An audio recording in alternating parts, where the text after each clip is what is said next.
yeah? That's it? It's a Zoom. It's got like the cross lights like that. Yeah, it's that. But then the battery panel, I lost it. So I have to take the batteries. Like this? Yes. Okay. Oh, you lost the battery panel. Yeah, and there's a company that sells them, apparently, but like every 3 months I get a out of stock order, and it's been going on for like 3 years now. Yeah. I'm not canceling my order. I'm just like, I want to see if they'll fill it. 10 years later. Yeah, that's really cool. Like, this one is full XLRs. And there is an adapter for this that's 2 more XLRs. So I could potentially have 6 microphones. And since besides SE, I do a lot of like audio engineering and recording and stuff. Do you really? And so it'd be really fun to do like record a live band with just this, because there's 6 ends. Yeah. So I'm excited about this one. And it's going? Yeah, it's going Okay. now. We've officially started our episode. Shit. All right. Quinn, what's up? Just happy to have breakfast with you. Looking forward to it. I feel like I almost forced you into it by stealing your jacket, so... I left it on accident. Yeah. You're very kind to hold on to it. Or did you not know whose it was at the time? No, so here's what happened. I assumed it was yours, but I had a lapse of judgment when I saw the box. I was like, this is a really nice jacket, but I feel like Anthony doesn't care about it anymore since he left it in this box. Really? Yeah. That's quite a leap. I know. Wow. I know. That's not a skeptically thinking mind. I know. I'm sorry. And then as I was driving home, I was like, that was stupid. See, so to give people a little background, we were doing some street epistemology in Runyon Canyon a couple days ago. It's all kind of a blur now. Tuesday. Yeah. Yeah. Today's Saturday. And I thought it might get cold, so I brought my jacket just in case. And then I ended up tucking it into a box of T-shirts that I brought for you and a few others who were doing street epistemology there. Yeah. Yeah.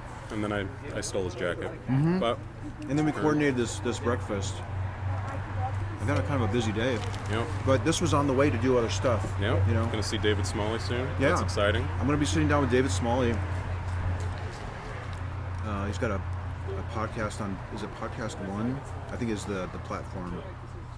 I may be misrepresenting it. I don't know. Yeah, I haven't listened to his podcast yet, but Yeah. I know of David Smalley. He's super cool. I'm trying to even think now how he knew I was out here. He's talking to you. I can't remember now. But we started messaging each other, and I think I told him I was in the area, and then he invited me to stop by to do an interview, which is kind of cool because I've been a fan of his podcast for a long time. Right. Yeah. Even though our styles are different. And then also, which is kind of cool, maybe for people, he had messaged to me that he doesn't like SE, which got my attention because Right. I want to, talk to people who have problems with it. Is that all he said? Just like, I don't like SE. Did he elaborate at all? Or? Not really. I Okay. think we're saving that for the show Yeah. to figure out, well, what exactly does he mean by that? Is it only in certain contexts? I'm excited to hear Well, it. First I want to ask him, can you please describe to me what street epistemology is? What do you think it is? Yeah. And that in itself may be revealing. That'll get the conversation going for sure. It'll probably reveal his problems with it just in his definition, I think so. We'll have to see how he defines it. Right. He may say, I just don't like the idea of going out on the street and doing all these talks. That's too much like Ray Comfort, blah, blah, blah. Then we know where the issue is. The street part of it. Right. But I mean, he's friends with Pete. He's probably read, I think he's probably read Pete's first book. Okay. But then again, that might be where the issue stems from as well. Maybe the semi-caustic nature of that book. Mm-hmm. Have you read the first book? I have not. In fact, I started reading the book that you gave me online a little bit before you gave me the book. Oh. So now I'm kind of just picking it back up again. Yeah, it's good stuff.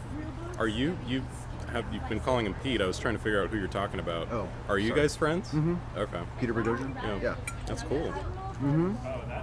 Yeah, it was neat. I read his book. I started uploading videos, and then I would tag him every once in a while, like on on a horrible video example, you know.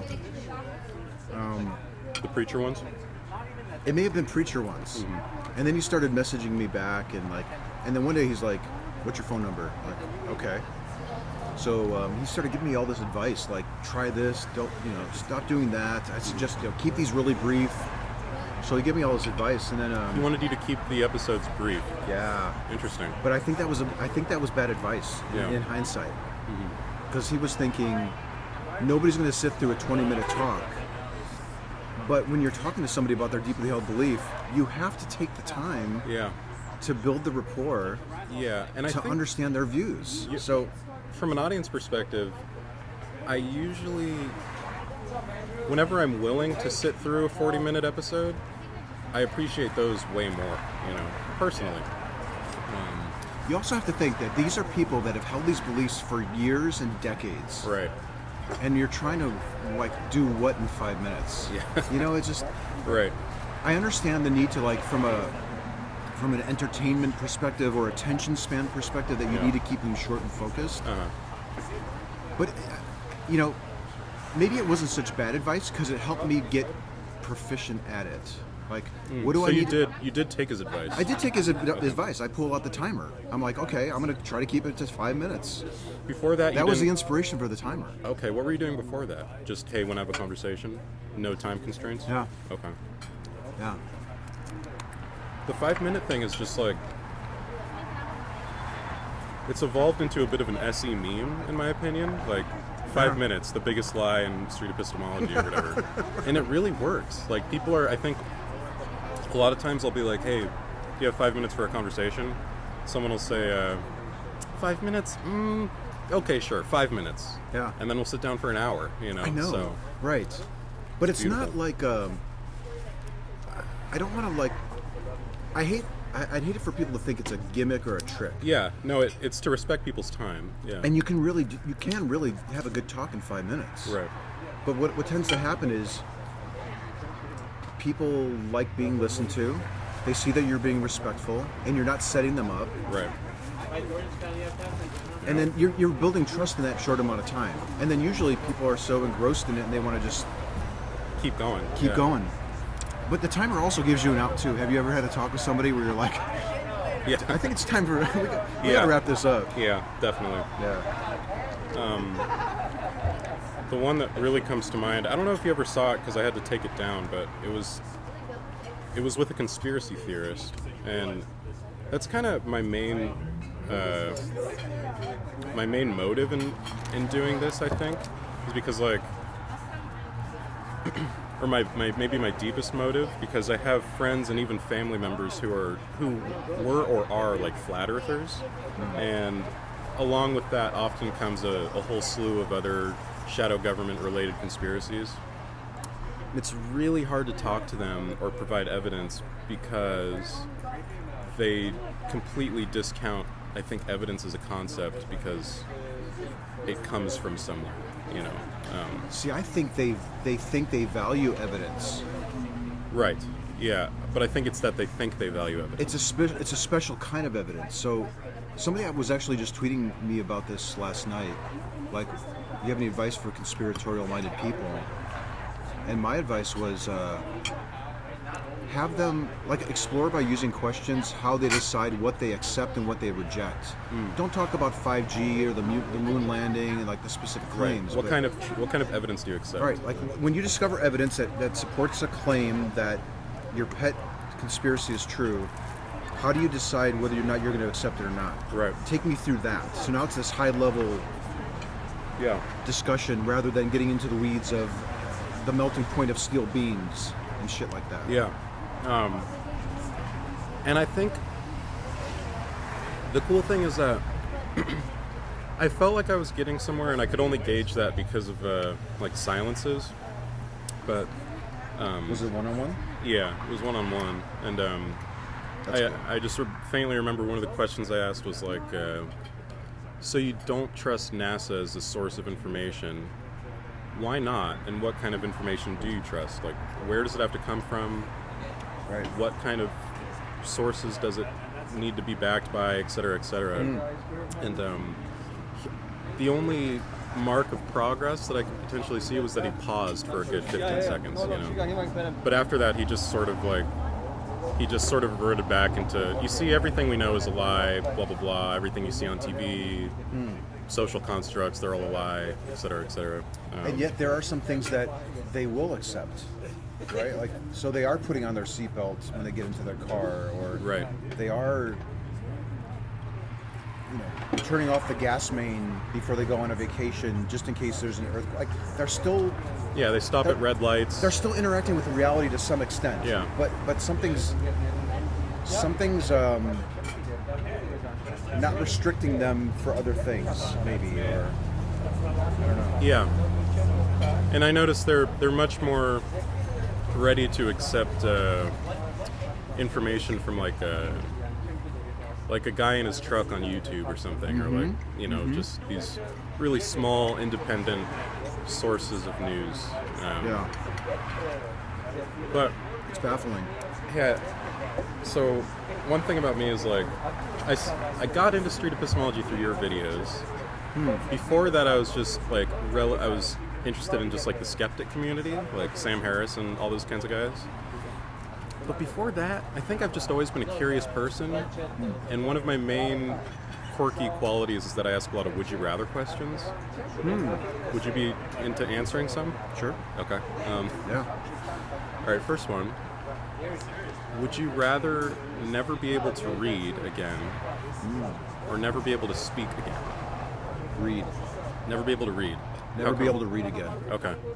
Why is that? Well, I'm not a big reader anyways. In fact, I have a hard time reading more than a page of text. Wow. My brain just checks out. Yeah. So I think I've actually become comfortable. Your whole life? No. Like within the last 5 or 10 years. That's when that started? Probably with Twitter. Like, I think I got on Twitter in 2009. Your attention span lowered? I think it has. Okay. And I think That's very honest. Everything good, That's guys, cool. for you? Yep. we're great. Thanks. Thank you. So I think maybe I've already been sort of sliding in that direction. So the transition wouldn't really be all that difficult. Plus, you can still communicate information. Like I can Verbally. watch a television show or Yeah. talk to somebody. And, I think some of those videos that, just broadly speaking, that you're associated with, like your videos, David Smalley's videos of Jordan Peterson speaking, like that whole sort of realm of people, I think that borders on very informational.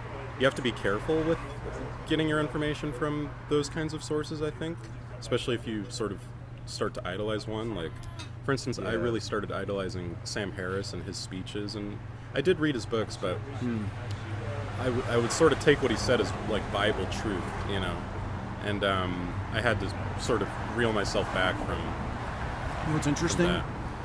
I think it's hard for me to idolize anybody now. Even people I used to idolize. Only because in this process of doing SE and meeting people who discover my work and they're like, oh, this is so awesome, you know, can you do this? Like, I can see, this is going to sound like very cocky, but I can see people sort of doing that to me. And I'm like, I'm just a regular Joe Blow who doesn't know what the fuck is going on. Right. So, so then I'm like, I don't even read. If that's, I don't even read hardly ever. It's always, yeah. So Love it. then I'm like, well, if that's how I'm feeling, more than likely they're in the same boat. Right. So there's nothing special about them other than me thinking that there's something special about them. So this whole idea of idolizing people, You used to idolize people? maybe so, like Dawkins or Harris or Dillahunty even. Dillahunty. But you start meeting them. You met Dillahunty. Yeah, we're Yeah. friends. We're close friends. You start to, when you interact, just like we're interacting right now. Hopefully, we're starting to see each other. Like we're just regular people. Right, And yeah. they're just regular people who maybe happen across. They were in the right place at the right time to espouse an idea that caught attention and got them noticed. Mm-hmm. That's all that's really happening. Yeah. I think I don't want to minimize their contributions. I'm Right. not that, but yeah. But on the example of you, like, I really respect and admire all the stuff that you do. I think maybe what makes it easy for me to talk to you is maybe a mix of two things. It's like, first of all, you spend a lot of time on the SE Discord, or not a lot of time, but it's like a significant amount of time, to the point where you like. Probably more time than I should. Right, same. You're always on there, man. Okay, not always. I'm Okay, not always. Yeah. Sometimes you're there and I'm not there. Yeah. So. Your name is Near on Discord, Yeah. and I think it's very appropriate because you're near, you're nearby. I'm not always on Discord. But what? So there's that. Like, you just interact with people who are interested in the Yeah. thing, and like, you probably. I think I've seen you reply to comments and all that kind of stuff. So you're interacting with your fan base on a certain level where I don't think someone like Sam Harris is. So he seems a little bit more of a Well, unreachable kind of creature. I think there's scalability issues though. Like at some point, like I've reached the point where I can't interact with everybody as much as I want to. So what you're seeing is what you're not seeing is where I don't interact with people. So like I got this email from France. It's 600 words, you know, and it's about the latest video that I uploaded. Mm-hmm. The black dude. Mm-hmm. Okay. But there was nothing really that I could add to the email, and I didn't even reply to it. Now that's kind of a dick move. Well, but you didn't have anything to say. I didn't have anything to say. So Yeah. maybe I should have just said thank you for your. Maybe I will now that we're talking about Right. it and I'm feeling guilty about Yeah. it. But I can't keep up with the people who are reaching out. Right. What I'm finding now that it's a better use of my time if I could maybe take that email or encourage people to leave me a voicemail and then maybe respond to it on video that I could upload to YouTube or TikTok. Yeah. I don't have a lot of time for one-offs, and I can understand why somebody like a Sam Harris, whatever, doesn't interact with its fan base. Right. Yeah. I totally get that. Yeah. Yeah. I And agree then there's with also like you get a lot of trolls too. that. Yeah. This has happened too, where people will start off by saying, you know, Big fan. big fan, love your work, and then I reply back, and then before you know it, they're trolling the shit out of me. Mm-hmm. That's happened quite a bit. That was kind of weird Right. to discover that. Wow, there's people who really want to slow me down, and I need to be wise with my time. Right. That's a good point. So you You feel got a like crumb you're. in your mouth, Brian. Oh, thank you. Right here. You got it? Did I get it? See, I'd want you to tell me if I did the same. Okay, sure. Thanks. Luckily, no one saw that. But oh yeah, so you feel like you're able to to interface with your fans less and less these days, is what you're saying? Like maybe the more popular you get, the harder it becomes, or has it always been hard? It's getting harder. It's getting more difficult to keep up with it. But I don't think that's going to last forever. You know, I don't want to do this forever. Okay, right. This is why I'm spending time with you and other people, so that you guys can come and take my place. The next era. Yeah. Yeah. I don't want to do this for the next 10 years of my life. Have you already started getting tired of it? Or- Not SE. Well, Okay. let me clarify. Okay. The days of me going out and recording videos are probably coming to a close, but I see the value of what we're doing with SE, where I can move. You know, I want to move to doing more Behind the scenes work? behind the scenes, strategic. How do we get this out of atheism more and into other venues and that type of stuff? I dig that. Yeah, I I mean, think- today's a great example. Like, you know, I'm meeting with David Smalley. He's got a podcast that's not just about atheism. It's about talking about all types of issues and complicated topics. Right. And then another interview with a guy who's got a podcast about belief revision and what's happening in our minds. That's the direction I want to go with this. Like broadening this out, where it's not this niche atheism. I think that's maybe the most important thing to do with SE, Yes. from my perspective. It is. Yeah, like uncoupling it from atheism. You know. It needs to be. Yeah. Yeah. It has to. Right. It has to. And nothing will stop it from broadening it out. Yeah. It's just a question of how much time. And I want to accelerate that. Right.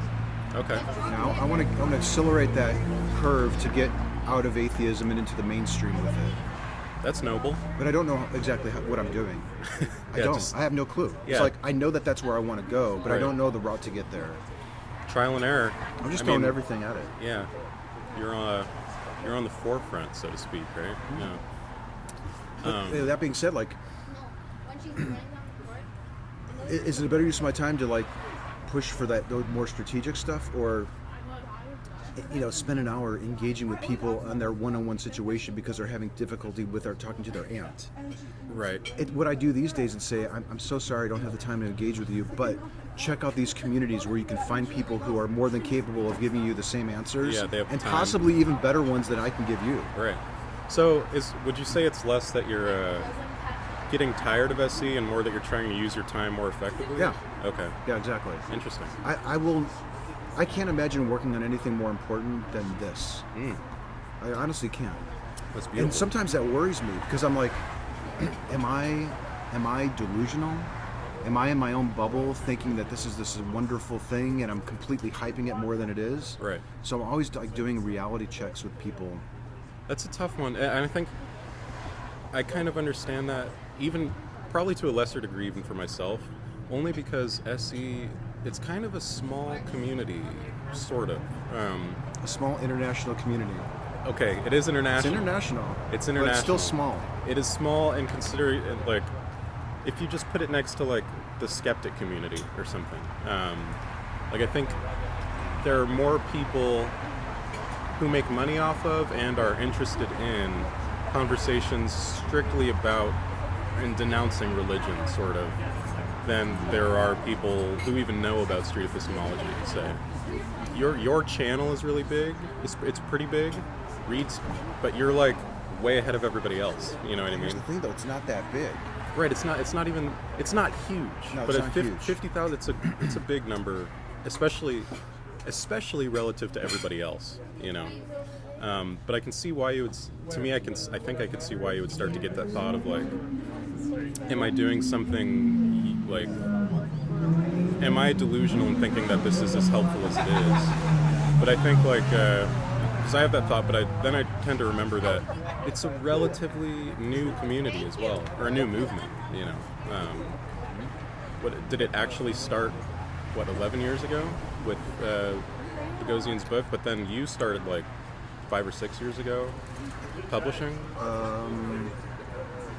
His book came out in 2013, and then Manual for Creating Atheists. Yeah, and I think I started uploading videos in 2014. Oh, okay. So about It's pretty new. 6 years. Yeah.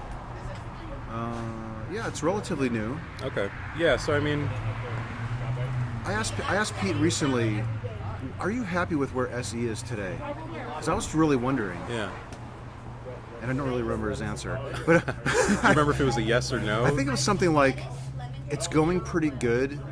You know, I thought it would be much further into the culture than it is. Wow, he had confidence But about the idea. I think he's happy with the direction that it's taken. I think it's taken a much more positive direction. It's less cruel. Yeah. It's less biting. I give you credit for that. Do you take credit for that? I'll take a little credit for that. Okay. Yeah. Glad to hear it. Well, it's funny because I was working with Pete, and a few other people on the Atheos app. And we were responsible for coming up with examples, like the text for the app, Right. to teach people how to engage. And there were like there's this hypothetical situation, so and so says something, and then you're presented with 4 options. Have you ever taken a look at the app or anything like that? Not yet. Okay. So there's usually like 2 poor responses and 2 ideal responses. Well, we were looking at the ideal responses that we initially wrote like in 2014, and then like we looked at them again about a year later because that's how long it took to like get the app going. Yeah. Gotta watch my phone. All right. And we noticed that there was a lot of snarkiness in the responses, even the optimal ones. There was a certain degree of snark. Like even though it was an ideal response that you would say during SE, it was like there's a little bit of a jab in there. In the way they were worded? Yeah. Okay. So we found volunteers to go through all of the ideal responses and de-snark them. The And I think that was because I was uploading video examples where it wasn't snarky.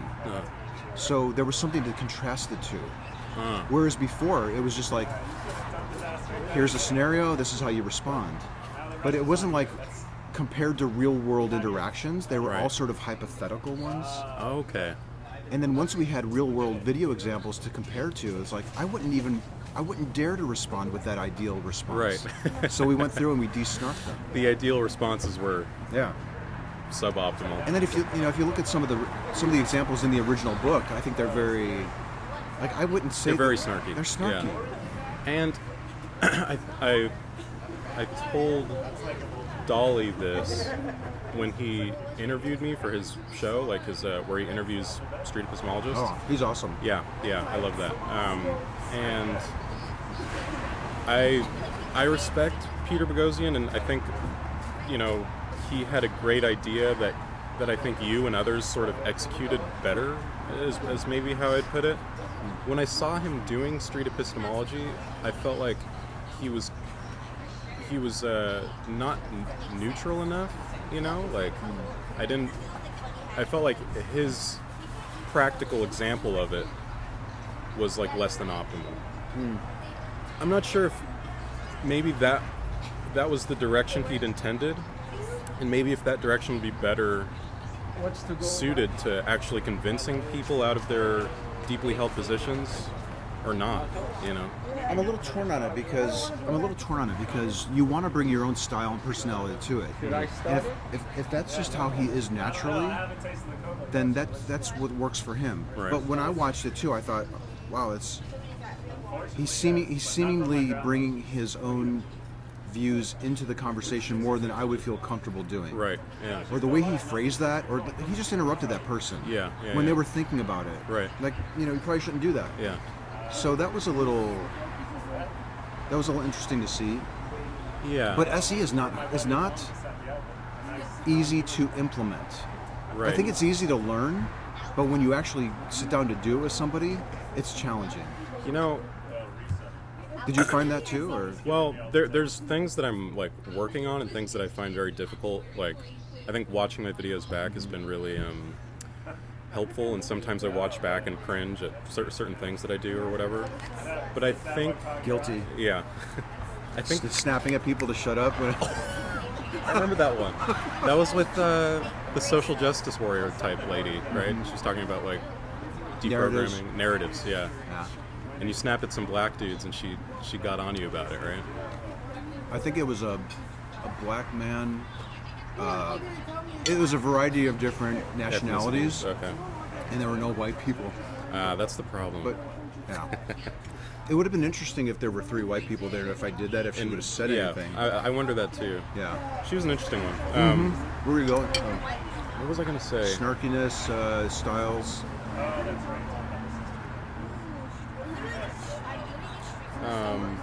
Oh, I watch back my videos, and there's stuff that I'd want to do differently and all that kind of stuff.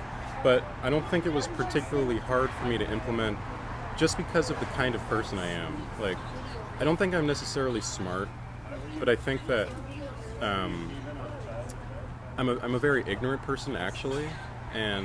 But the thing about me is, like, I'm very willing to learn and try not to be ignorant. And It's a good combination for SE. right, that's what I'm thinking. I like, think you described myself there too. okay, Like, I'm not a very bright person, yeah, but I think I have a high degree of empathy, and I have a willingness to learn.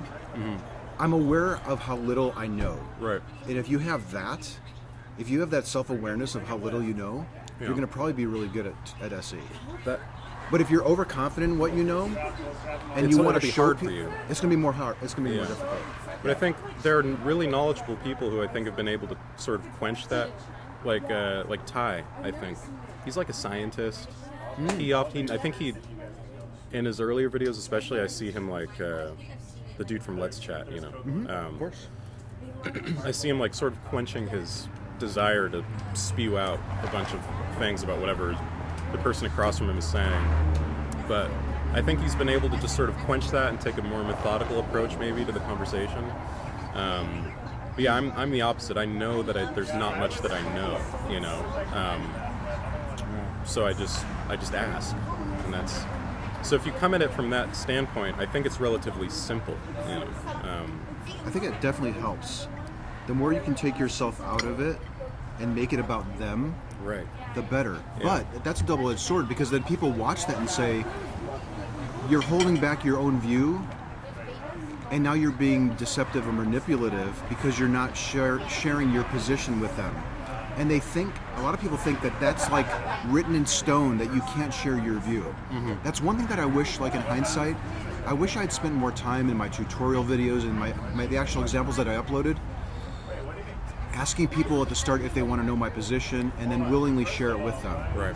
But I was always afraid that it would skew them, and I didn't want to skew them. Right. So right. my decision to hold back my own view was, I think, noble, because it was to advance my understanding of your position. Right. But in retrospect, maybe you would have done it differently. In retrospect, it's when I occasionally it's rare, but when I run into a critique of SE, when I run into a critique of SE, that's almost the first thing that I hear, is that you're not laying all your cards out on the table. Right. When I was intentionally doing that for the benefit of the conversation. Yeah. That's what I was gonna say before we sat down. Is like, the critique that I hear most often is that it's like disingenuous and you're holding your own things back. Right. So it's less of a natural conversation, so to speak. It's kind of unnatural. It is. I'll agree that it's unnatural, because we sort of have like a framework from which we work in, a loose framework. And when you're having a conversation, it's usually free flowing. Right. Yeah, please. Thank you. Sure. Awesome. Thanks. Right. Sure. What time do you got to get out of here? I don't know. I don't have my I phone. think I need to get on the road by. 12:45, 12:30, something. If I get on the road by 12:30, it should be good. Okay. What time is it now? I don't know. Do you have your phone? Oh, it's in there. It's charging. It's about 40 minutes to get up there, so yeah. Okay. I forgot what city that is. Beep that out. Oh, yeah. I bet. Will do. It's like a 40-minute drive from here, I think. Okay. We can chat for an hour if you want. Sweet. Yeah, no, Yeah, this is good. Yeah. No, I like. Let me talk about you a little bit. So, like, when I noticed your videos, I was immediately like, I noticed the way that you carry yourself is very calm. You slow down, way down. Like, you're running in first gear the whole time. Yeah, just First gear. Yeah. So that was really appealing to see somebody like fresh into SE, just getting it right from the start. That was cool to see. You felt like I got it Yeah. from the first video. Yeah. Thank you. No, yeah. You That have a means very a lot. calm Thanks. style. You're very good at listening. You're really thinking about what they're telling you. That's the sense that I get. That you're not thinking too much about the next question, but you're really pondering what it is they're saying, so you can decide what question you want to ask. Yeah. Thank you. I'm glad you noticed that. Yeah. I'm hoping It was that very comes across in the videos. One thing that Ty from Let's Chat told me recently was like, he commented on my lack of eye contact, and I think what that comes from, honestly, is like, I didn't notice that. I actually, it's not just in SE, I do it just in regular conversation. And I do it when I'm trying to think of what to say. So like, when I'm I trying see. to... I do notice you kind of do that shit. Like, you lean back. Yeah. You do like a lot. Sometimes you even like look down at your nose a little bit, which could be problematic if people Right. think that you're talking down to them. But everything else that you're doing belays that. Like, you really do seem like you care about the person that you're talking to. I usually... That seems to come through. Thank you. I'm glad it does. But I think what he said was that when I do this, like when I'm talking and I'm talking to you and I'm trying to find the words, it does make me seem thoughtful, but maybe like a lack distant, maybe unconfident, maybe like I'm not connecting with them as much as I could be.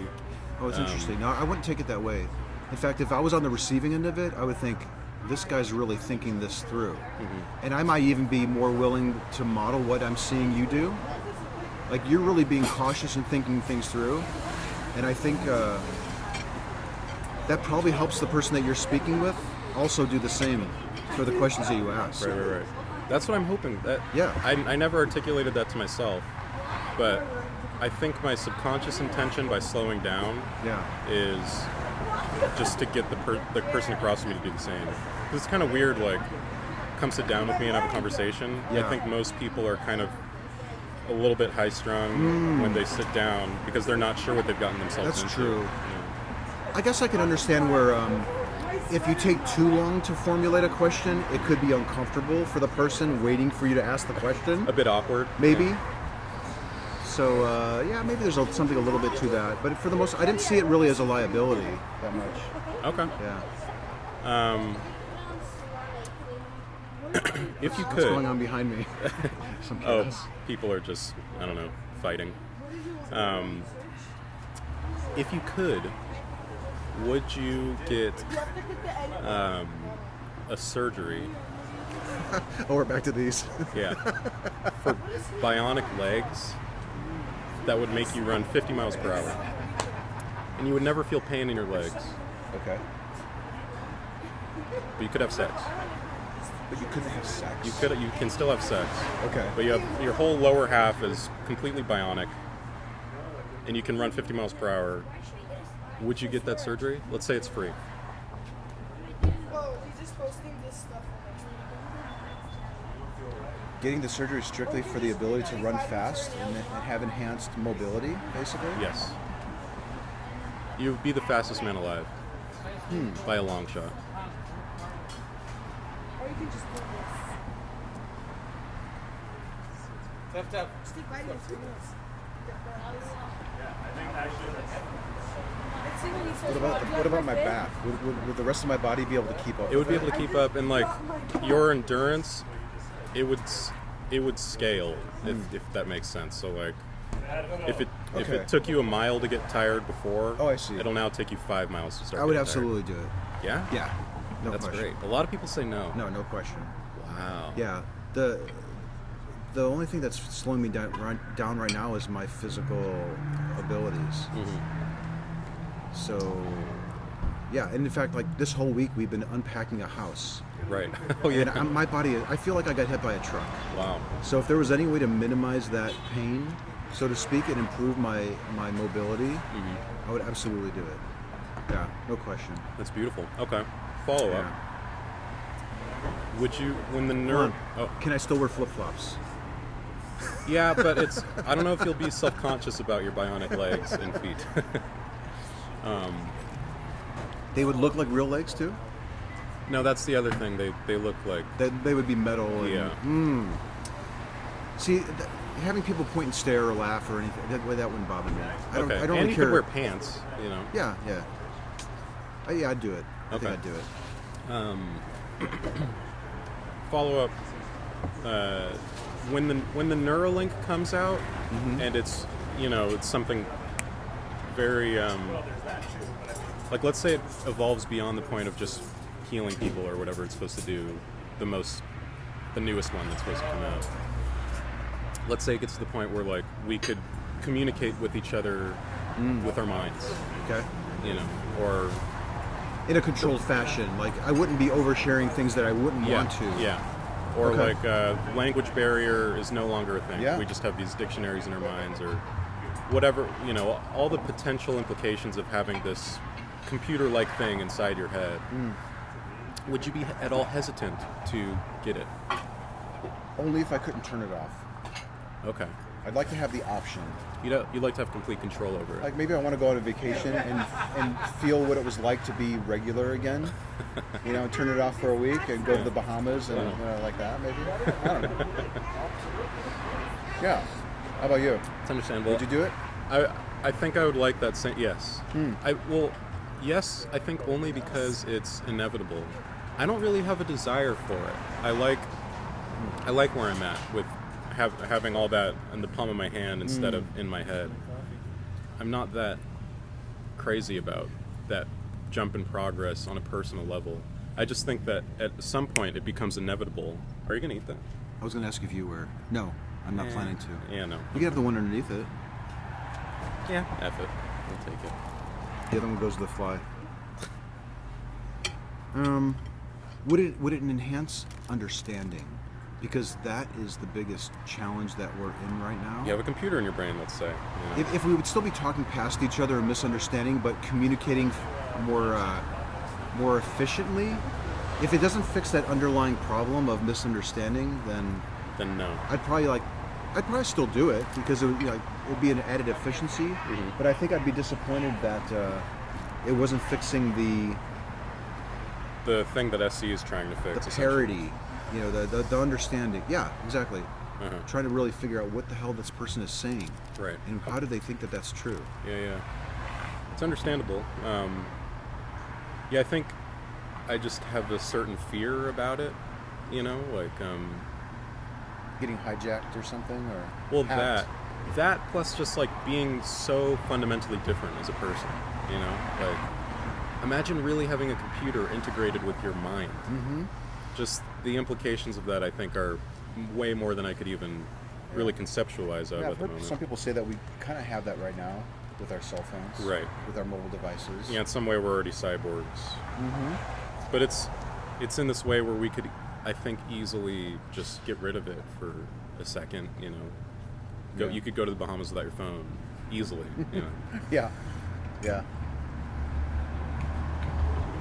I wonder if it would be the same as leaving your phone behind and going to the Bahamas. Mm-hmm. If you were to turn that neural link off, or is the leap so profound that you just wouldn't even consider turning it off? It'd be Right.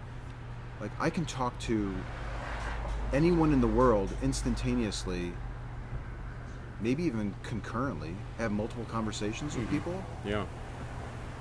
Like the I could be computer would. booking my flight to the Bahamas while I'm talking to you, and then chatting with my wife, and then Right. talking to my son and my daughter, And be giving everyone the same amount of attention. answering all those emails I'm getting. Yeah. That's crazy. That's Yeah. a crazy thought. Mm-hmm. I don't know. It just scares me. Let me ask you this: what do you want to do with SE? Well, Do you want to do anything with it? Are you content with where it's at? Do you want to help develop it, or? like I told you, I think there's a couple reasons why I got into it. The first one was because, in particular, your videos and Reed's videos, I got into Ty and Nathan and all these other guys. I don't know if you're familiar with Chucky from I Hear You. Glasses? I don't think so. He does like webcam SC. He has a channel called Yeah. I Hear You. You're familiar? I believe so. Yeah, he's really good. Isn't this great that there are so many people getting into this Yeah. that I'm having trouble keeping up with it? And they all have their That's own like awesome. characters and stuff. Yeah, I've watched a few of pretty much anyone that's uploading stuff that's SE. I usually watch a little bit of it. Right. Okay. Only to maybe say like, is this problematic? Uh-huh. Like, are they advocating for something that's maybe not really in line with how I think it might need to go? Which I want to ask you, because I think if I remember correctly, you saw my video where I'm talking to this homeless dude. Right. And I want to ask you your thoughts about SEing with people, but just to answer your question, SEing with potentially schizophrenic folks, but to answer your question, like, Where to go with it? yeah, I got into it because I found your guys' videos really entertaining, and I just got a certain passion about it that I think it went a little bit deeper than fun, I think it's something that's really just generally good for the world to have conversations. And also, on the more particular level of learning to speak with people who are conspiratorially minded was actually a very basic sort of desire for me, personally. Because you have family members. Family and friends, yeah, who sort of think that way. Good for you. And but I'd like to see it move. I think, like I said, I'd like to see it uncouple from atheism, because though I am an atheist, I think that like the kind of SE that I found and really started to love was something that should have nothing intrinsically to do with atheism. Like, it shouldn't be a basic tenet of street epistemology, in my opinion. Yeah. Here's the dilemma of where we're at. Like, it started in atheism. It was picked up by atheists who went out to talk to people about their God beliefs. Right. because that's what we. And you were one of them. Yeah, Yeah. I absolutely was one of them. But then we realized we atheists can use this for all different types of claims, and we started doing that. The next stage of this is getting people, regardless of where you stand on any claim, to do SE on any claim, Right. right? So we need to see theists learning this. Yeah. One of the last videos that I'll probably upload to my channel, before maybe shifting to like taking phone calls and voicemails and answering them, maybe, or maybe like revamping my tutorial series because I just fucking hate that thing. I want to take it down and just revamp it. It's so outdated and old. Revamp, like re-edit it, or just redo it? Redo it completely. Okay. Wow. I'm going to upload a video where a guy walks by. He asks what I'm doing. He's got a drone too. Is this a real This thing that happened? This happened at the campus. Okay. And I explain what I'm doing, and he says, "Can you interview me?" And it turns out he's like a Christian Catholic. So I ask him about. Basically, we explore his belief. And then he says, "That was really cool. Where can I learn more about this?" And I give him a link to my channel. He goes away. This is the same day. He comes back in an hour or 2 hours later after having watched a couple of videos and says, "I'd like to try that." So I give him my camera. You've never uploaded this before? Not yet. Okay. It's going to be a massive editing nightmare. Because like there's like 7 different video clips because Right. he keeps coming back and there's all these interactions. I give him my camera, and he flags down somebody who's an atheist, and he does a pretty damn good job of having, just learned Is he a SE. Christian? Yeah, Okay. he does SE with an atheist, essentially. Not the best, but it was great, and I think that will help show that anybody can learn this method and use it. Right. So I'm very eager to kind of get that one out there. It's beautiful. Yeah, Hell yeah. that's the transition. That's the Yeah, I think. Yeah, it's a beautiful thing about SE. It's some sort of a bridge between those two communities, and really all methods of thinking, I think,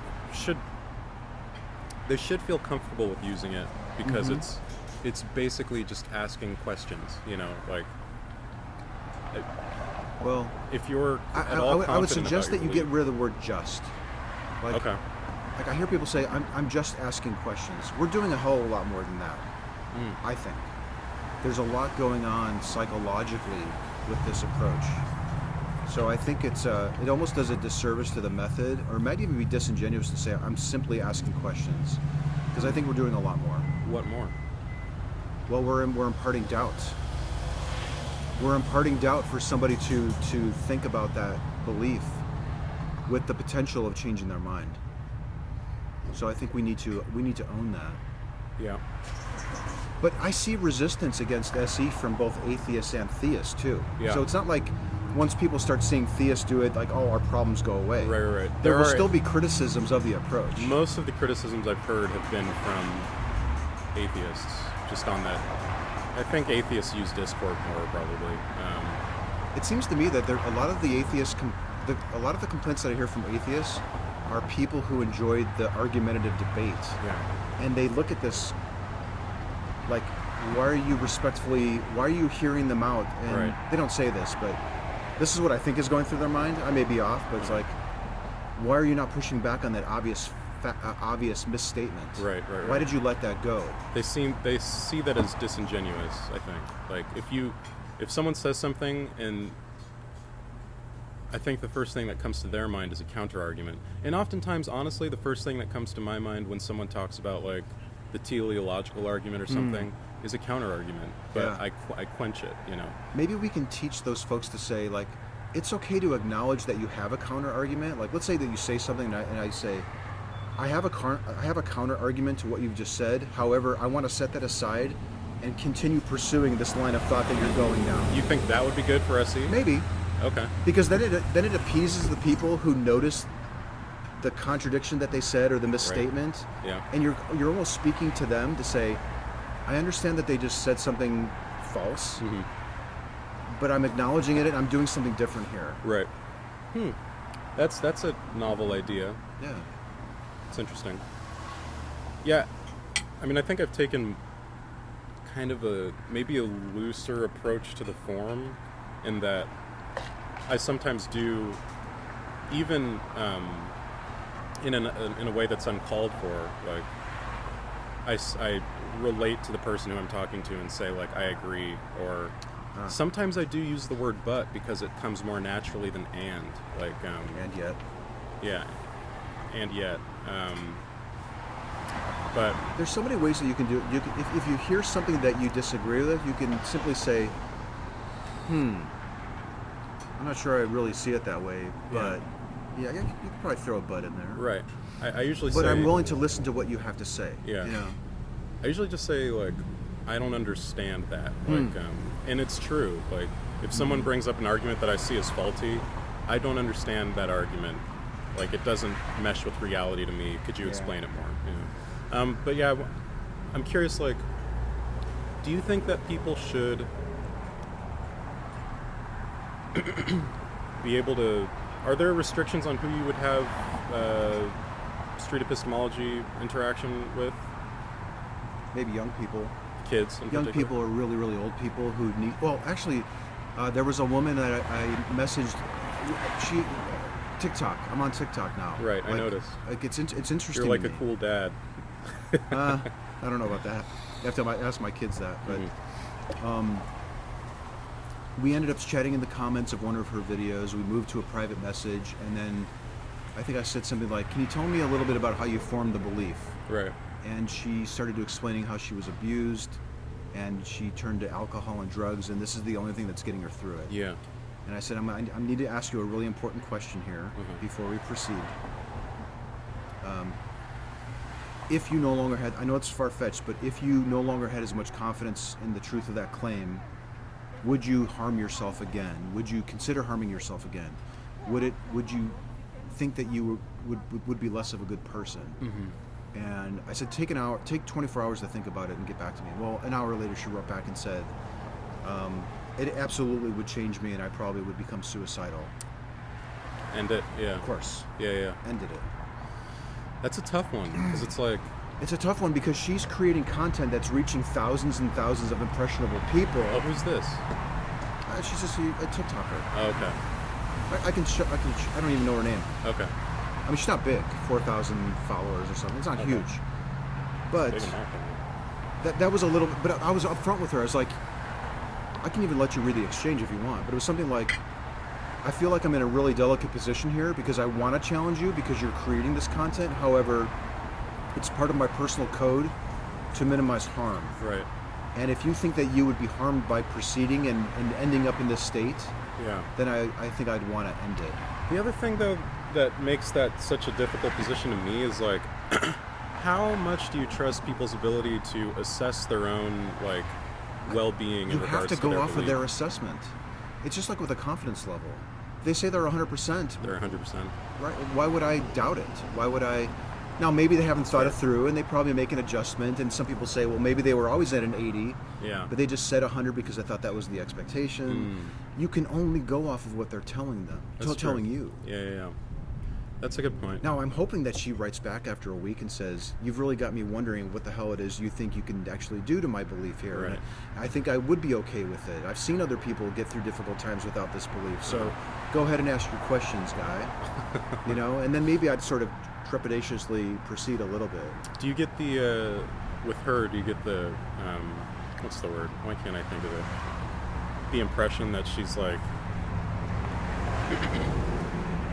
because I've talked to a lot of people, especially I've noticed in that place where we went to SC, Runyon Canyon. There's a lot of people who they don't really think that their conception of God is the right one. They just like it, and they recognize that it gives them a benefit, and they just, I think they have this weird, it would produce cognitive dissonance in me, but they have this thing where like, they don't seem too concerned with making a truth claim about external reality. Like they have can't this. justify. Yeah, they have this idea of God that just helps them.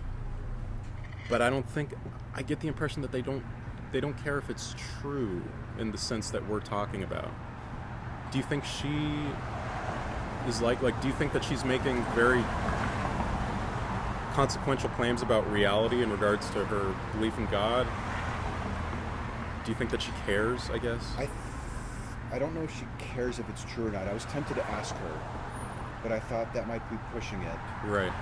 Okay. Because just the question of, do you really care if this is factually true or not, could send her into a tailspin. But I was absolutely wondering about that, and I may have even started typing that and then backed off on it. Wow. Yeah.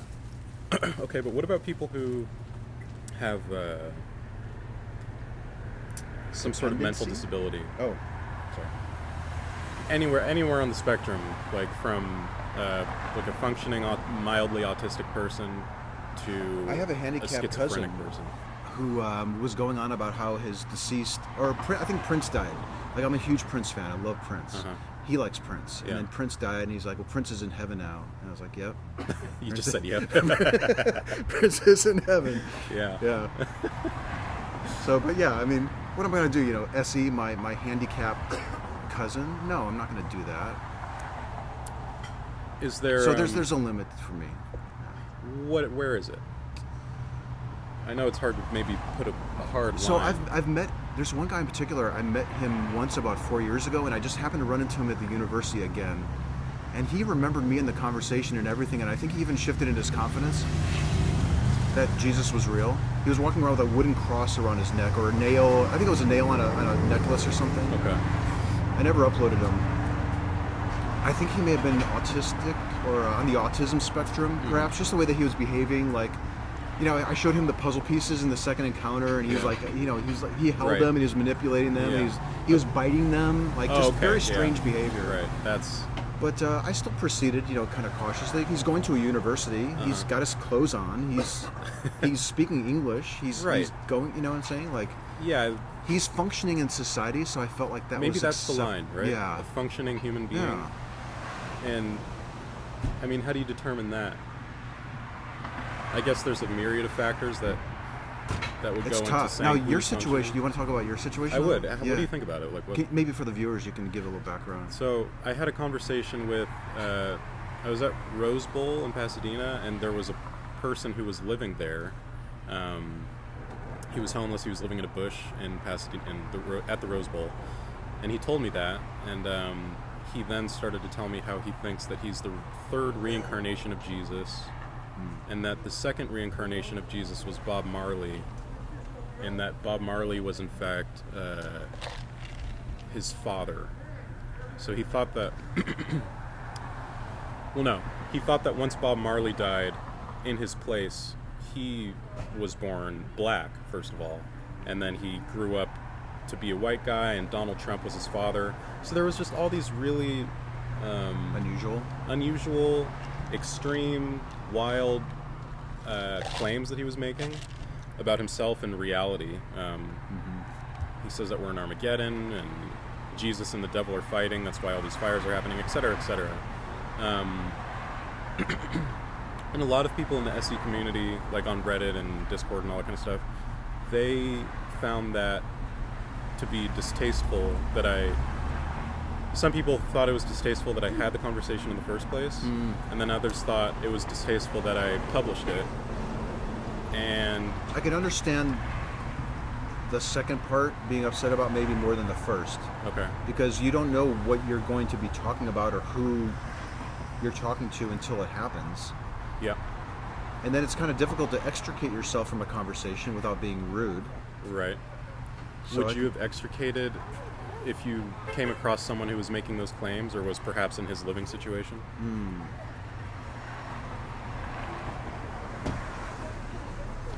I might have extricated myself, but only from a selfish reason of time. Like, this interview is cutting into time with people that I can have conversations that I can upload.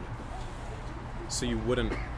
Oh, because you wouldn't have uploaded that conversation. I don't think so. Okay, got it. Yeah, but I was reading some of the arguments that you were making for uploading it, and Uh-huh. it seemed to make sense to me too. Interesting. Like, it seemed like you were like, I think I moved in my position to not upload it. Wow, I moved your confidence scale. Yeah. Here's the thing. Here's my barometer. Okay. It's also so like, I'm looking for good examples to upload to YouTube for people to see how to do this. But I'm also factoring in, like, what's the level of impact that this person can have on society? So like with that woman, right? Like the woman on TikTok, she's got 4,000 viewers. She has an impact. Her videos maybe get 5,000 views every time she uploads something. She's reaching people and possibly influencing them on something that's not true. So that's why I was eager to engage with her. Like I was excited when she said, "Do you want to private message me instead of doing it here in this goofy, the comment section of a TikTok video, which sucks?" But when she disclosed that she might harm herself, that was the cutoff for me. Right. Interesting. Okay, so one of the one of the criteria for you to upload your videos is how much of an impact you perceive the person to have. Right. So in the case of this fellow, who may have been mentally ill, Yeah. May have been. Yeah. how many people will he engage with that believe what he says? Very And low. very, Like, very low. Yeah. So is it really important to help him take another look at his views? Whoa, that's really close. Wow. Sorry. Yeah. I thought they were going to sideswipe that car. Me too.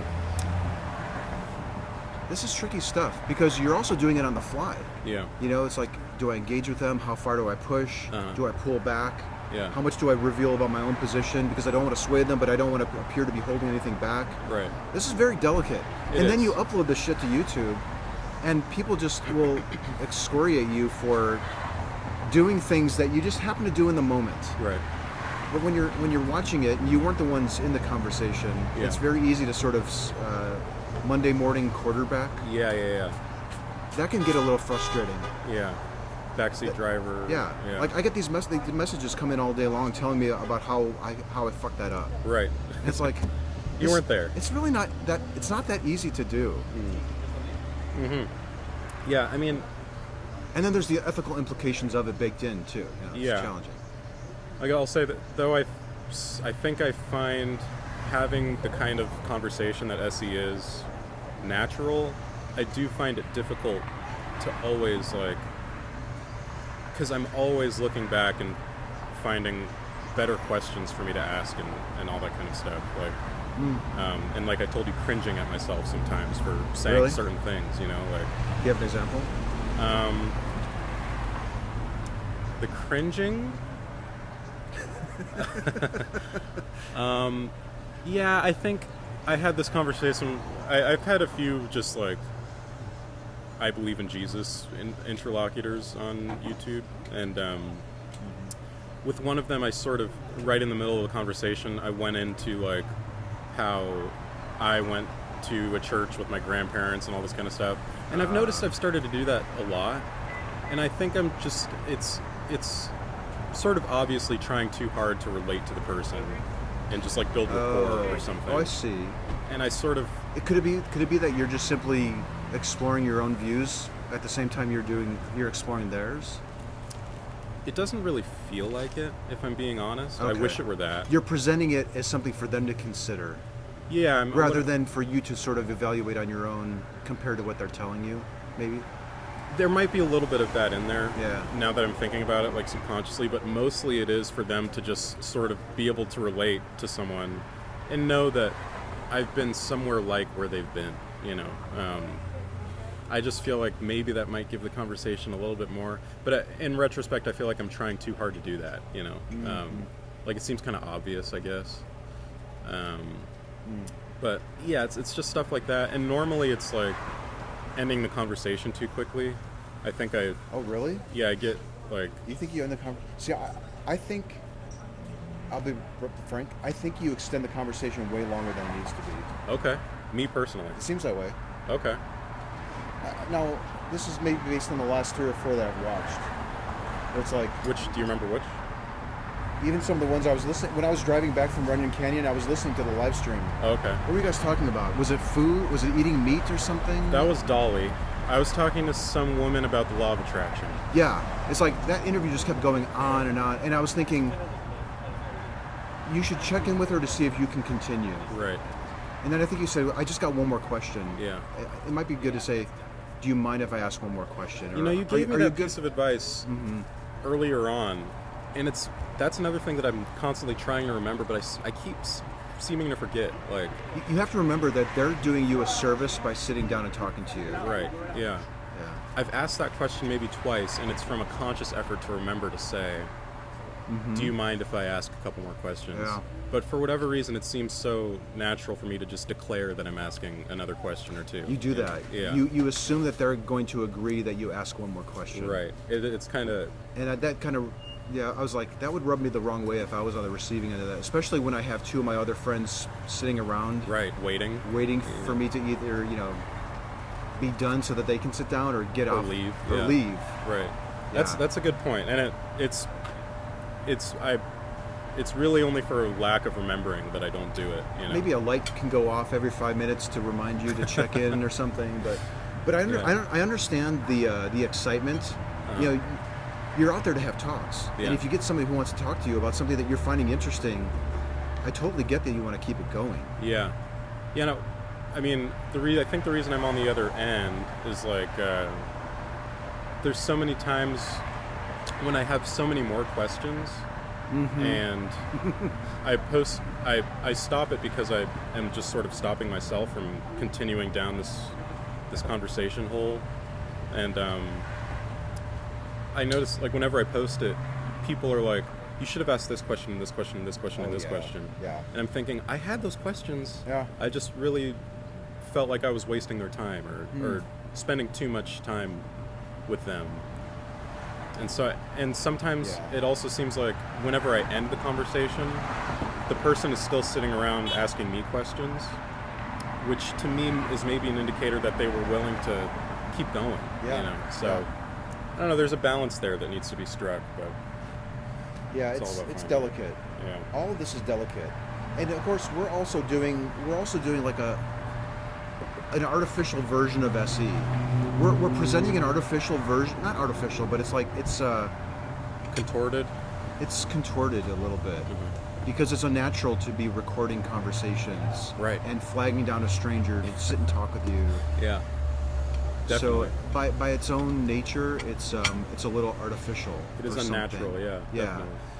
But There's- technically, you can replicate it for your natural conversations that you have with people. That's what, and maybe that's some of the criticism too, is that people see the artificiality of some of it Right. and think, well, there's no way that you can port it to a real situation because this is this contrived thing where you're Filming you're and- filming and yeah. they're agreeing and you're introducing and it's Right. just weird. Yeah. But I hope people, that's why, like, it gives me hope that people like yourself see the value of the technical side of it, that it can be, I think, and that it can be applied in your regular conversations with your family and friends and strangers that Yeah. you just happen to, I mean, talking to. before I even had the thought to start doing it, watching yours and Reed's videos kind of, I think, a little bit changed my the way that I had conversations with people. Yeah. I started in particular asking people who were sort of relativistic about grounding their claim in something more mundane and easy to make a tic tac. Like I found the tic tac test really helpful in sort of grounding conversations with people. And that was the first time where I thought, wow, like there's something to SE in particular, I think, yes. that can really get people past something. Like, Here's the thing that's cool about SE is that you can be very specific and targeted on a specific claim, or you can go very broad and be like, so what do you think about doubt? What does it mean to change your mind? What do you think about objective truth versus subjective truth? Or how important is it? Is it more important to have an opinion about something or be able to say that it's factually correct? right? Yeah. You can have these very broad discussions that are umbrellas over all the beliefs that you hold. Yeah. Huh.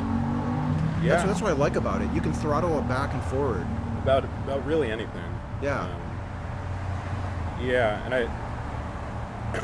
to go back. Some of the best conversations I've had is when we've had broad discussions, like with the woman Dilia, the Catholic woman. I don't remember. She was saying that she's sitting in church and sometimes she wonders, like, do these people even really believe this stuff? I think I remember her. So yeah. we started talking about that. Yeah. What's the value of questioning? Right. Do you think right. that they may be questioning too? These are wonderful thoughts to explore. I'm trying to remember. There was this one. She was like a young lady that you had an interaction with at a park, or sorry, at the trail that you usually go to. I can't remember her name, but she was like. She was interesting. Like, she said she had a friend who was an atheist, and she seemed really interested in continuing the conversation even after you were sort of like reeling it in. Does that ring any bells? I'm thinking Madison, maybe. I think it was Madison. She was kind of young, brown hair, white girl. Kind of short hair, Short, maybe. yeah. And she was really engaged in it. Yeah. She was like, she kept asking me, do you follow what I'm saying? Yeah. She, That was she the thing. a fantastic person. Did she follow up with you at all? She seemed really interested in No. like. Okay. Sometimes I just never hear from these folks again. If I thought if anyone was to like follow up and send an email or something, it would have been her. Just because she seemed like so inquisitive, but also she had this part to her that seemed kind of like poetic or something. Like a lot of what she was saying seemed kind of like true in a metaphorical way or something like this. But I also got the sense that she might not believe what she claimed on a real level, like more on a symbolic, metaphorical level. Possibly. You know. That was kind of a new thing for me, like the video I uploaded with a guy named Justin, where we were talking about morality, and he started talking about, Is that recent? yeah, it's fairly recent. Okay, I think I remember that. What do you call it? Something truth. Was he in a? He didn't, yeah, he's got a black coat with like yeah. symbols on the It's sleeve. like a trench coat, right? Yes. Okay, yeah. And he's got a flower in his, Right. in his lapel. Yeah, that was a cool outfit for sure. Yeah. That was filmed on the same day as the guy with we talked about racism. Okay. Well, But what did he say? Dramatic truth. He was talking about dramatic Right. truth. So now, because I've had these little exchanges here and there, I think I'm more aware of. sorry guys. I think I'm more on the lookout for people who might be viewing truth in that way. That the narrative, it's true that the narrative answers questions for me and gives me value. Right. So therefore, I'm calling it true. Yeah. That's Whereas 3 years ago, that was not on my radar, I don't think. When I ran into Madison to maybe pursue that. yeah. That could have been maybe a good way to, like, you could have said, is this more of a dramatic truth, and explained what that was, Yeah. and then How do you define the word true? yeah, you could have made a distinction between the kind of truth she's talking about. Yes. Yeah. Yes. I don't know if you ever saw the debates between Jordan Peterson and Sam Harris. Saw them or listened to them? Because wasn't it a Either. podcast? There was a podcast Oh, version where they were going yeah. off about truth. So I think the A two-parter. timeline of events was the two-part podcast, Sam Harris's podcast, Uh-huh. but then they went to like Pangburn University Yeah. or something and Yeah. had a 4-part video debate. It was like 10 hours long. Have you seen it? It's 4 parts long. Yeah. The first 2 are moderated I by thought Brett I did see Weinstein. one where they were sitting down and talking about it, but I didn't get the sense that they made much progress than they did in the first podcast interview. I think throughout the entirety of the 4-part video thing, and I'm just a big Sam Harris fan, and I kind of like Jordan Peterson. Yeah, I think he's really beautifully articulate, but like, no, not a fan. Okay, but I think over that whole course of 10 hours, I think they kind of got somewhere, made some valuable distinctions, and the one that they were sort of fighting over, I think from the beginning, like in the podcast, was like Jordan Peterson has this conception of truth that's more that to me is just synonymous with value or maybe utility, you know? utility. And Yeah. Sam Harris has a bit more to me of a real definition of truth. Maybe truth is just reality. Factually real. Yeah, and Yeah, they differ on that one definition, and that's the linchpin for everything else that they talk about. Yeah, So yeah. they have to nail that down, or at least be aware That that there when is a Jordan distinction. says that, Yeah. he's saying it in this context. When Sam says that, he's saying it in this context. right, yeah, But as the conversation progresses, you forget about that link, distinction. Yeah, that distinction. Right. Yes. But I think Which is that- frustrating for me when I see it. It's like, oh, they're just talking past each other. Go back to truth. Yeah. Like if they could just agree, but that's the hard part. is just agreeing on that definition of truth.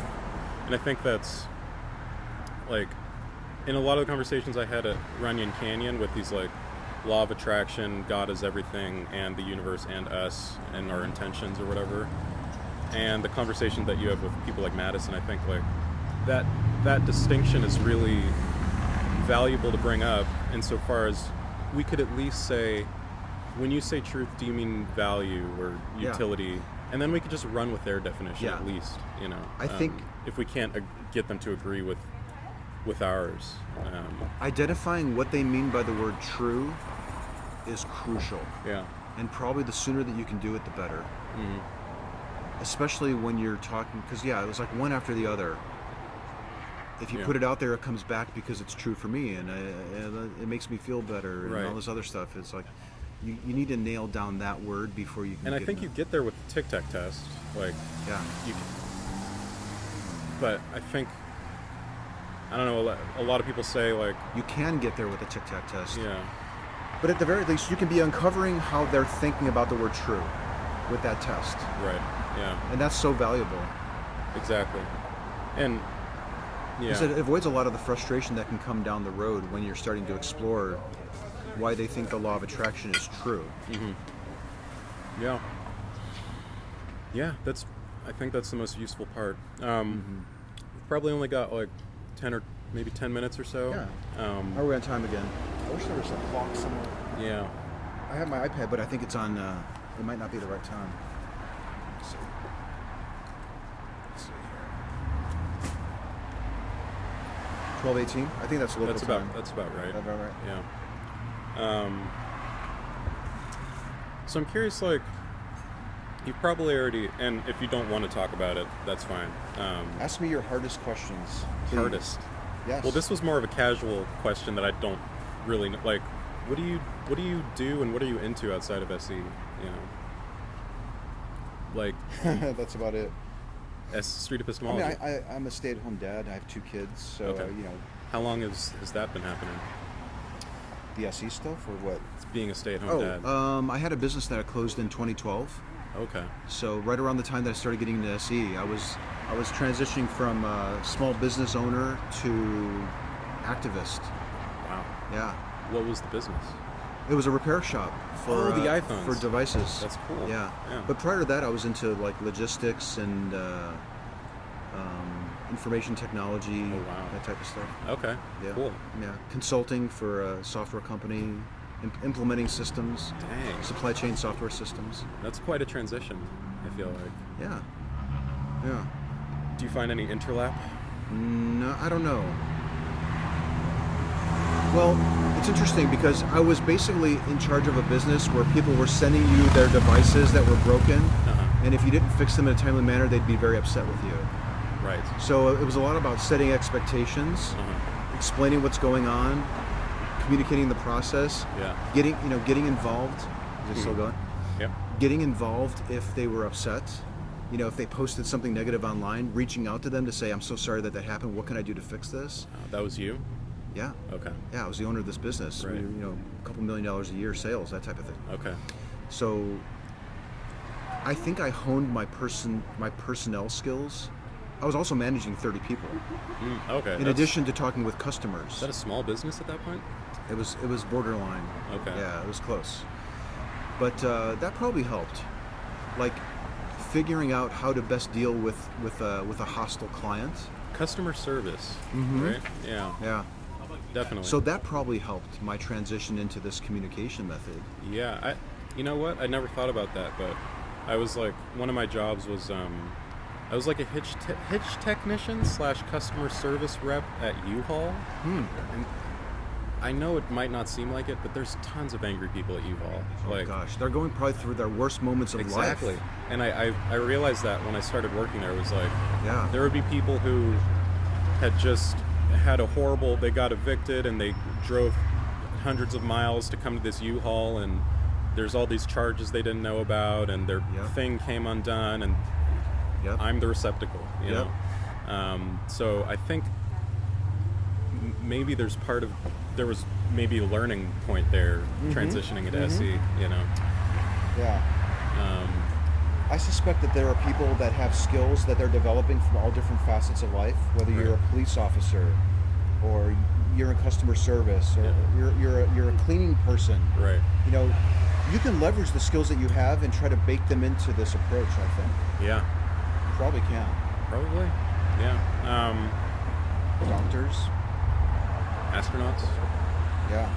Would it be great to see reporters starting to use this approach? Oh yeah, definitely. That'd be awesome. I'd love to start seeing that. Yeah.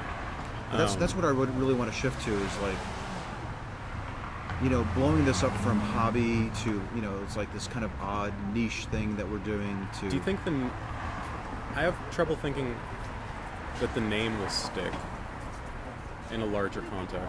It seems like it reads like Street Preacher to me Yeah. sometimes a little bit, you know.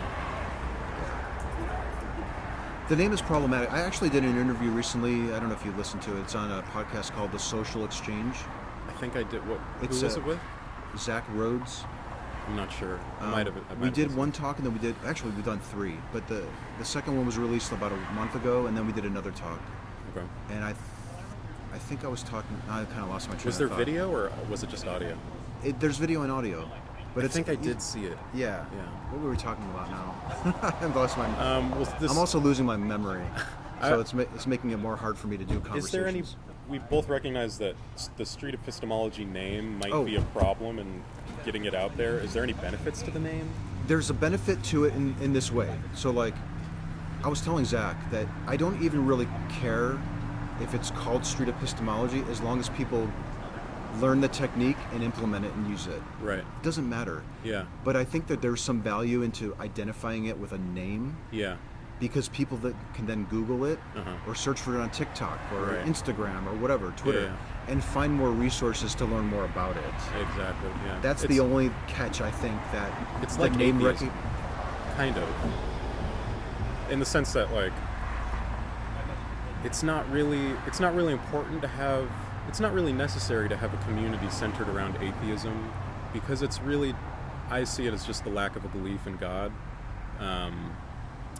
But it is I think for people transitioning out of whatever religion that they're in may be important for people to see a sort of community or set of arguments related to atheism. I think so. That would probably ease people's transition out of their religious views Uh-huh. and give them something to look at. Like, okay, I'm starting to question, where do I go from here? Mhm.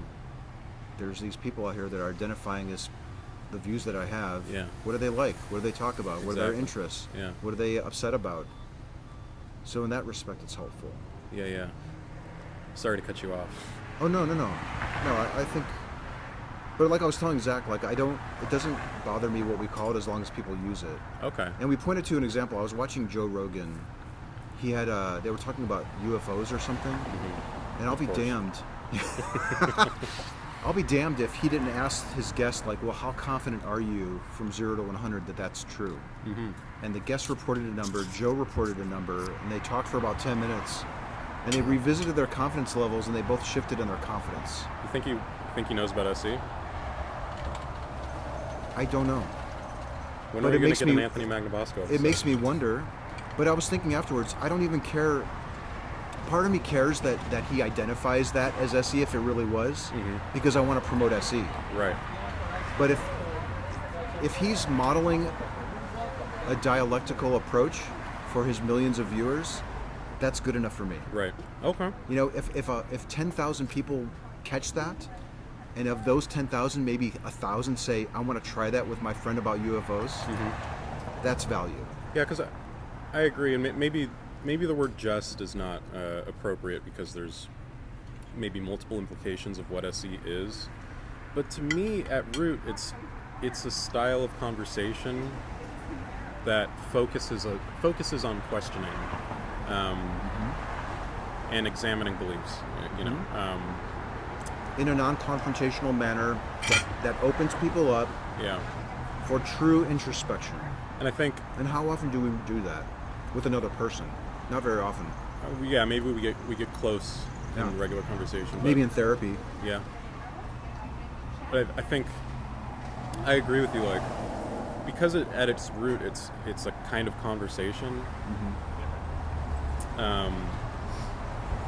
I think that's the best way to sort of promote it as just something that's more or less natural. You know, like if it just becomes natural to ask people sort of what their confidence level is on something, share a confidence level. Yeah. I think that's more effective than like talking about, oh, in an Olympus, this is the proper approach to interacting with your interlocutor. You know, It's like- Right. We can get very technical with what we're doing, Right. but that's because we're aficionados of it. So it's probably like any hobby. Where if we were really into trains, we'd know like the width ins of the and outs of tracks trains, yeah. and the different. I don't know, what that engine does compared to this other one, and when Right. that was manufactured, and the big controversy with the changeover from this to that. In Like that's 1945. that's very exciting to some people. Yeah. But But you don't have to know all that to like get on a train, say. exactly. Okay. Yeah. That makes sense. Yeah. Oh. We want to make this easy to board. Mm-hmm. Yeah. Like, love the analogy. Very Yeah. cool. Well, I want to make this easy for people to understand and grasp and use. Right. Okay. Well, you know what? I think my battery might be dying, so I'm gonna end the episode. Thanks so much for having me on. yeah. Thank you all for listening in. I hope subscribe to his channel. Quick Share question. his videos. Jesus. Share his videos. Give him some feedback. You heard the man. Yeah. You deserve much more subscribers than you got.